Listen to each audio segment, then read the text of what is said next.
Right, Vanina. So providing a lot of information regarding the evolution of the intelligence sort of relationship between the Mossad and the CIA and Israel and the United States at large, specifically over the past few months.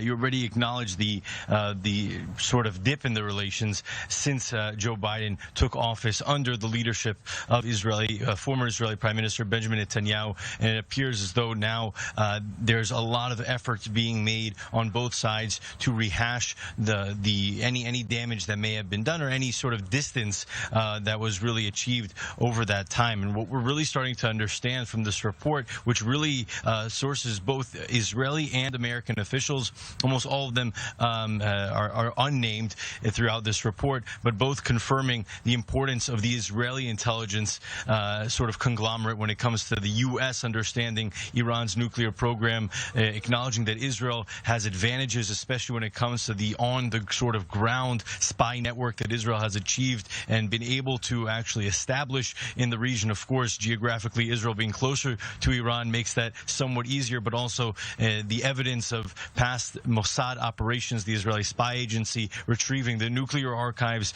in 2018. And of course, we know the famed Natanz nuclear reactor attack, providing a lot of information on that specific attack of 2020, where the U.S. apparently was only notified 2 hours in advance, something that is certainly extraordinary when it comes to the nature of the intelligence sharing that Israel and the United States historically have had. This provided a sort of unique example where Israel was clearly going to go ahead with it, not giving the U.S. enough time to assess the attack and not giving the U.S. enough time to call it off. And it appears as though Naftali Bennett and his new Mossad chief, Dedi Barnea, are definitely going to be working towards rehashing that relationship, apparently with some sort of advantage that Israel does have when it comes to intelligence that it has on Iran. Benita? Now, as we've been discussing in that report, it details that Naftali Bennett wants U.S. support for Israeli covert operations. Daniel, what if he doesn't get that? What happens next?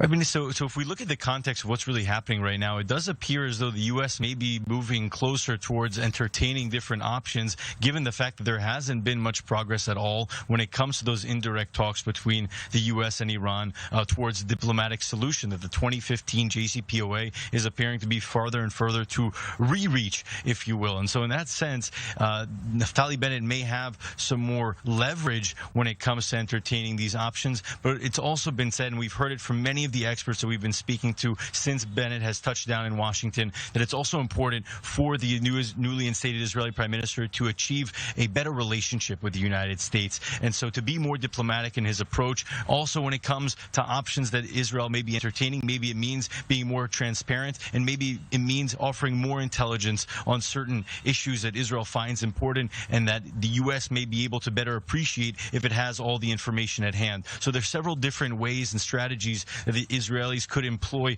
and deploy in order to sort of bargain with the United States as far as different sort of attack plans or different scenarios that it might need to entertain. But Israel has said time and time again it's going to act in any way it sees fit in order to protect its interests.